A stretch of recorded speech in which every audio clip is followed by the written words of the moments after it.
Welcome into another episode of Locked On Phillies. In today's episode, we're going to preview the Philadelphia Phillies matchup with the St. Louis Cardinals. Feels a little bit different than last season when this team met the Cardinals in the postseason. We'll also discuss what a difference a year makes in that very same vein. And finally, we'll have off the poll on a playoff scenario, or I guess a couple of playoff scenarios. All of that on today's episode of Locked On Phillies. You are Locked On Phillies, your daily Philadelphia Phillies podcast. Part of the Locked On Podcast Network, your team every day.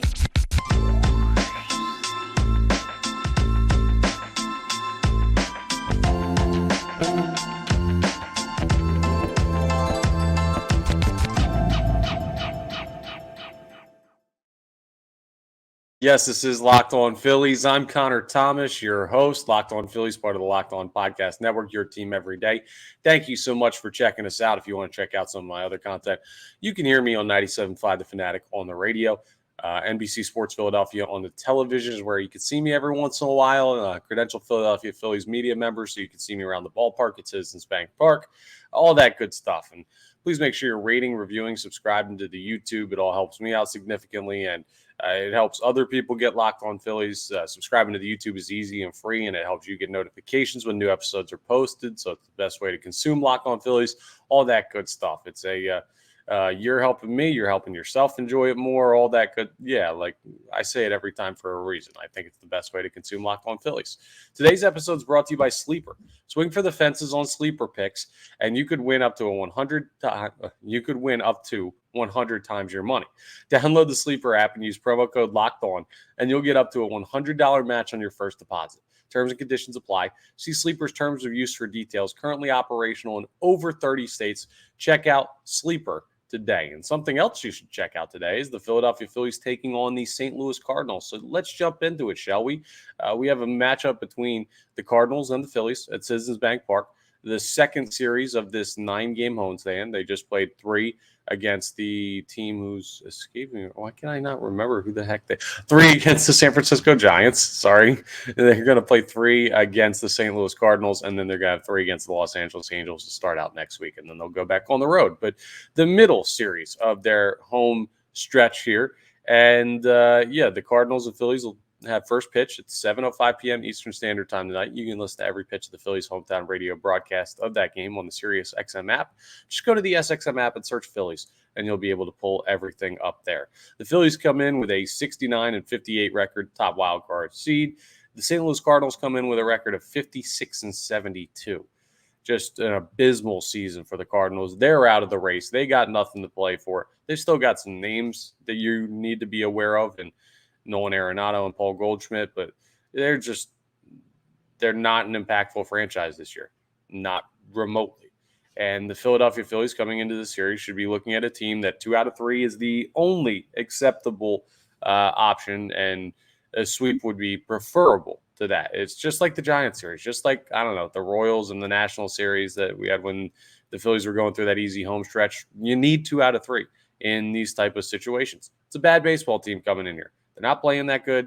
They haven't all year. They're not that good of a team. Go ahead and take care of business against them. We're going to talk a little bit more coming up about the difference between this year's Cardinals team and last year's Cardinals team the Phillies saw in the postseason and knocked out, and everything that went on with that. But let's take a look at the series in general, and then we'll jump into Game 1. Well, tonight you got a matchup of Christopher Sanchez on the mound versus Miles Mikolas.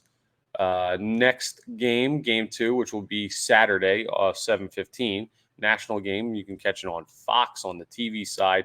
You got Zach Wheeler on the mound. He'll be facing off against Dakota Hudson. And then the final game of the series will be on Sunday. You got yourself a day game, 1:35 first pitch, and it'll be Aaron Nola on the mound. He'll be facing off against Drew Rom, who has a 14 ERA this year. So that'll be an interesting game there. Bottom line, though, the pitching matchups, nothing too crazy. The Phillies have the 5-man rotation rolling because Ranger Suarez is still on the injured list, but the Phillies should have the better pitcher in every single one of those matchups. Let's look specifically at tonight, right? The Phillies are minus 140 on the money line. ESPN Analytics gives them a 58.6% chance to win tonight's contest. And let's talk a little bit about why. Well, Christopher Sanchez, he's 1-3 on the year, so the win-loss record isn't looking great, but he's got a 3.36 ERA, a 1.03 WHIP, in 64 and a third innings pitched with 58 strikeouts. I mean, solid numbers. The one thing that scares me a little bit about Sanchez, he's allowed 11 home runs, and that's in those 64 and a third innings pitched. That's too many for that many of innings, but still a young pitcher. At least he's handling the walks. He's only got 12 walks to those 58 strikeouts, so that's good. Michaelis, who's been really good in previous seasons, is 6-9, nice this year win-loss record, a 4.55 ERA, a 1.3 WHIP, and 152 and a third innings pitched. Now, he's only struck out 107, so the strikeout stuff hasn't quite been there. He's only allowed 16 home runs, though, so he's pitching to soft contact. He's walked 31 in those 152 and a third innings pitched. So, I mean, he's a guy who's going to attack the zone, induce contact, and try and beat you that way. If you can hit the ball out of the yard, you feel good. If you don't, you're going to have to string together some hits. Now, clearly very beatable, gettable pitcher with that 4.55 ERA. And most of the pitchers you're going to see from the Cardinals are very gettable and beatable. But, yeah, he's a quality pitcher who just is having a down year because the team is having a down year. Totally understandable there. You're still going to have to go after him, try and do what you can do to break through. But a righty, so lefties, another big day. Just what I was talking about with Alex Cobb. Now, that one didn't go quite as well against the Giants because Cobb kind of dominated for the first 4 or 5 innings. But hopefully the Phillies get on Michaelis early and take care of business on this one. Now, looking at the leaders for each team, you could see that the Cardinals still have something special going on because Nolan Arenado is still a monster. Leader in home runs for the Phillies is Kyle Schwarber with 34. Nolan Arenado leads the Cardinals with 26. Leader in average for the Phillies, now Bryce Harper batting 299. Nolan Arenado's batting 283. Respectable, especially with the 26 bombs. RBIs, Kyle Schwarber has 81 RBIs on the year. Nolan Arenado has 87 for a team that's 56 and 72. With still a month left of the season to go, I mean, that guy's going to have he's going to have 100 RBIs this season with a direct St. Louis Cardinals team. He's still, as advertised, and great defensively and everything. Arenado's a monster. That's why he came up with trade deadline talks and everything. So if there's a guy to avoid in this series, don't let Aaron Nolanado is what I was going to say. I don't know where that came from. Aaron Nolanado is like some weird bizarro world combination of Nolan Arenado and Aaron Nola. It's actually kind of funny. I might have to be able to use that somewhere. Bottom line, don't let Nolan Arenado beat you. Here's the lineups for tonight. For the Cardinals, Edman leading off, O'Neill playing left field, batting second, Goldschmidt in the 3 spot, Arenado, of course, who we were just talking about in the cleanup spot. Contreras DHing, batting 5th. Kinsler is batting 6th, Walker 7th, Motter 8th, Wynn 9th. The bottom of that lineup sounds like a AAA lineup. The Phillies lineup, Schwarber's going to lead off and play left. Turner, shortstop, batting 2nd. Bryce Harper still DHing, batting 3rd. He's got some back soreness, so they're not playing him at first base until that's totally clear. I get it. Castellanos batting cleanup, playing right. Bryson Stott 5th at second base. Alec Boehm over at third base today, batting 6th, which you know what that means. But we'll get to that in a second. Brandon Marsh batting 7th, playing center. And here's what we were talking about. Jake Cave is going to play first. You know, if Alec Boehm's over there at third and Bryce Harper's DHing, Jake Cave's over there at first. He's batting 8th.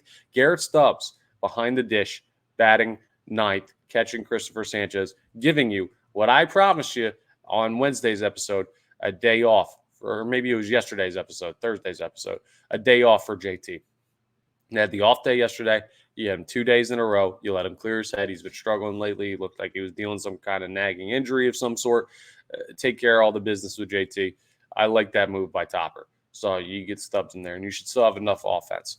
As far as career versus Michaelis, Kyle Schwarber's got a 182 average against him in his career, but, I mean, that's what he's got against everybody this season, so whatever. Trey Turner, 250 against him in his career, so a little bit less than most pitchers you'd see. Bryce Harper, though, 5 for 12, 417 with 2 homers. That's pretty darn good. Nick Castellanos, 4 for 17, but has left the yard twice against Michaelis. That's all good. And then Stott, Boehm, Marsh, and Stubbs all saw him a little bit last year. None of them really that good. Well, Alec Boehm's 2 for 3 against him, 667, but too small of a sample size for those guys. So, yeah, you got an opportunity to hit guys around, and Harper and Castellanos have both left the yard twice against Michaelis in his career, or in their careers, or in both of their careers. So look for a little bit of pop from the middle of the lineup there. I do feel good about that. Again, 7:05 p.m. first pitch, Phillies Cardinals. You can listen to every pitch of the hometown radio broadcast of that game, the Phillies hometown radio broadcast of that game, when you go to the SXM app and search Phillies and pull everything up there. And coming up, we're going to talk about just what a different spot we're in from last year when the Philadelphia Phillies, I guess the last time the Phillies played the Cardinals, and where we currently exist in today's baseball world. It's absolutely wild. We'll discuss that as we continue Locked On Phillies. First, though, I want to tell you about our title sponsor today, Sleeper. Do you think Bryce Harper can hit a home run off of Miles Michaelis? I mean, he's done it twice in his career. He's hit 3 in the last 3 games. One of them was kind of questionable inside the park home run, but it'll still count, right? Well, I sure think he can. He's been hot lately, and there's nothing that Bryce Harper's not capable of. So go to Sleeper, and you can swing for the fences with up to 100 times payouts. All you have to do is choose 2 or more players. So I just told you, Harper's gone yard twice in his career against Michaelis. Castellanos has gone twice in his career against Michaelis. You could just pick those 2, and they're over in home runs. And or you could select they're over in something like hits. You can select the over in strikeouts for Christopher Sanchez if you think the Cardinals' offense isn't all that good. Hint, it's not. All that good stuff. You get your picks right, and you could win big. It's a super easy app to use. You just select the players, the stat you want to do, I should say, and then you pick over or under. It's really that simple. It takes like 3 seconds to put together a lineup, and you just type it through, put it in. You could win 100 times your money.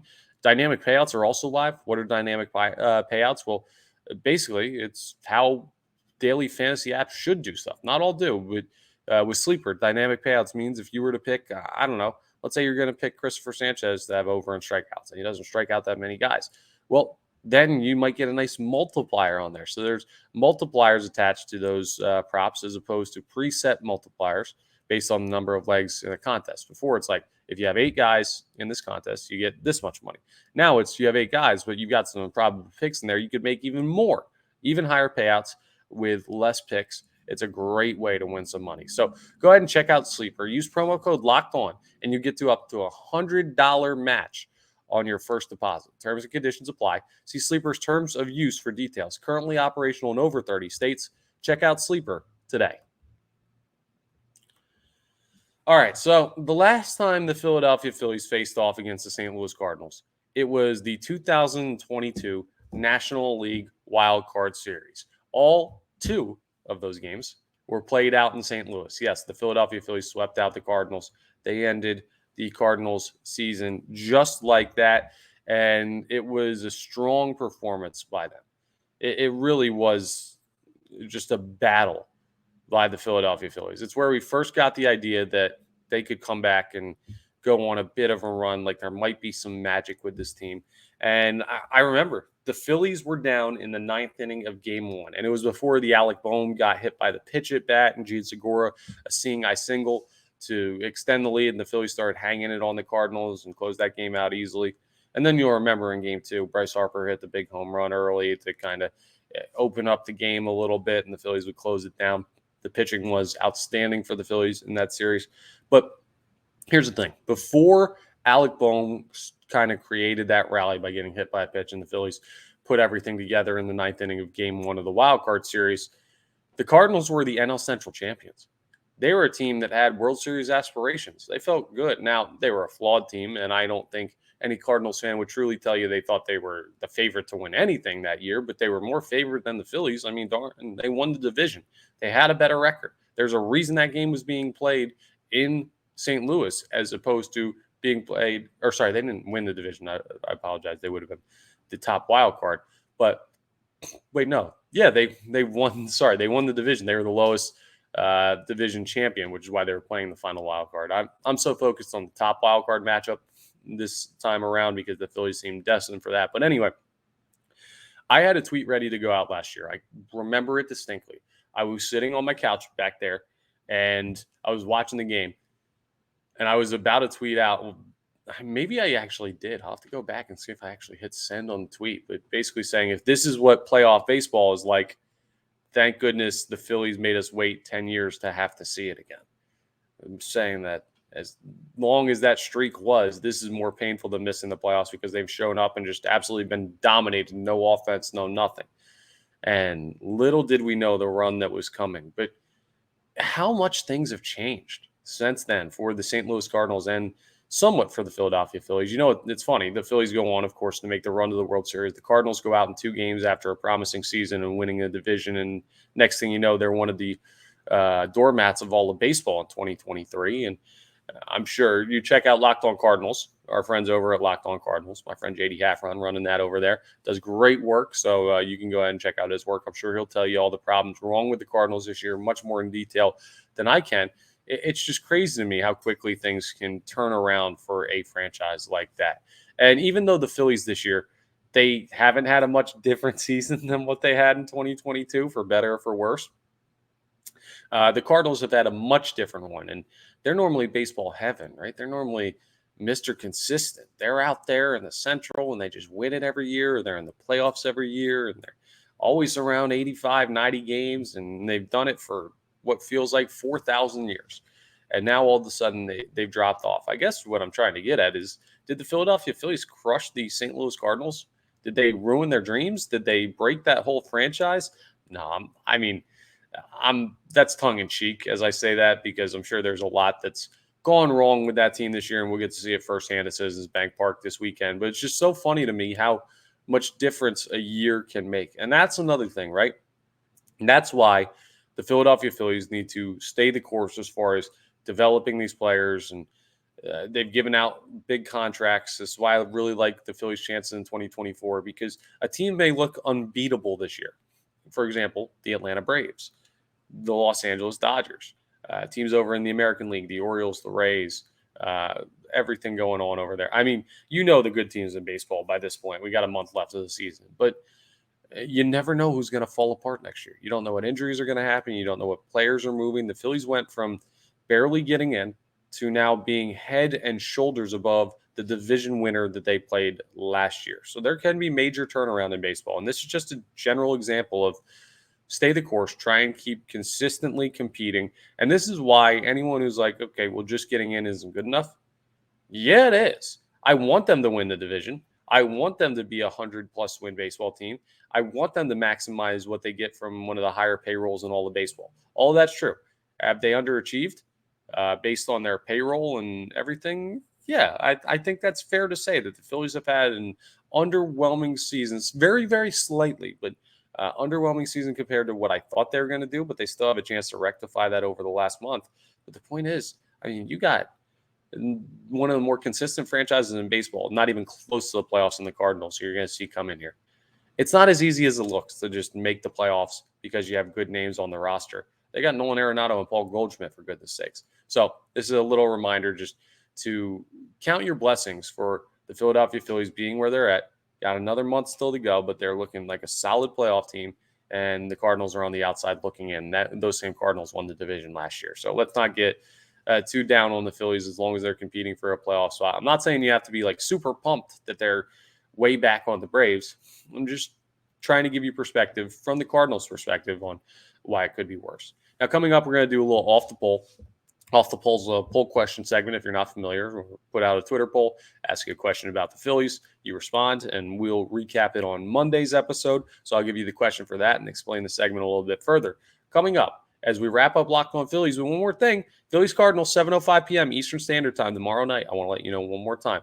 You can listen to every pitch of the Phillies' hometown radio broadcast of that game on the SiriusXM app. Just go to the SXM app and search Phillies. We'll wrap up with Off the Poll coming up next. All right, yes, time for Off the Poll, and a very simple one for today. Now, the way Off the Poll works is I'm going to pose a question to you. I'm going to post it on a Twitter poll at Connor Thomas 975 on Twitter, at LO_Phillies on Twitter. We'll both have it. You can see the handle for my personal account on the YouTube if you're watching right now. And I'm not going to tell you my thoughts today, but I will on Monday when I read your answers because I don't want to bias you. So here's the question. Who would you most want to play in a wild card series as it stands right now, like as the standings are and the teams are and everything you're seeing? I know it could change over the course of the season, but knowing where the teams are, who would you most want to see out of these teams in a wild card series? Here are the 4 that I'm going to give you because these are the 4 next closest teams. I mean this right now. No disrespect to the Miami Marlins. It could easily be them. They're only 2 games back of the final spot in the wild card series. They're 4.5 back of you, but still a month to go. Who knows what happens? I don't think it's very likely, but it's possible. And they're a solid baseball team. I don't mean disrespect to them. But your 4 options for who you want to play would be the Chicago Cubs, who are 2 games back of you. The Arizona Diamondbacks, who are 2.5 games back of you. The San Francisco Giants, who you just saw and are now 3 games back of you. Or the Cincinnati Reds, also 3 games back of you. So if you had your pick of who you want the Phillies to face in a wild card series right now, as it stands, Cubs, Diamondbacks, Giants, Reds. Simple, right? Go ahead and put your answer to that. I'm very interested to see who the fan base wants to see come October. Of course, the Phillies still got to get there and everything. We just talked about with the Cardinals, how difficult that can be. But I want to know who you want to see come into Citizens Bank Park, or maybe the Phillies go travel to see if some other team gets hot. We hope it's here, but all that stuff is still up for grabs. And on Monday, final segment, we'll recap the numbers and what everyone voted for. I'll share my thoughts on who I want the Phillies to see because I have plenty on it, and we'll jump into that. But that's all for today's episode of Locked On Phillies. Thank you so much for checking in with us. Make sure you're rating, reviewing, subscribing to the YouTube. Locked On Phillies, part of the Locked On Podcast Network, your team every day. Y'all have a good weekend. All that good stuff. Enjoy the series. I feel like I've said all that good stuff like 4 times in today's episode. Hopefully the Phillies take 2 of 3 at least from the Cardinals. And we're having a fun episode. And I will talk to you next time on Monday, the next episode of Locked On Phillies.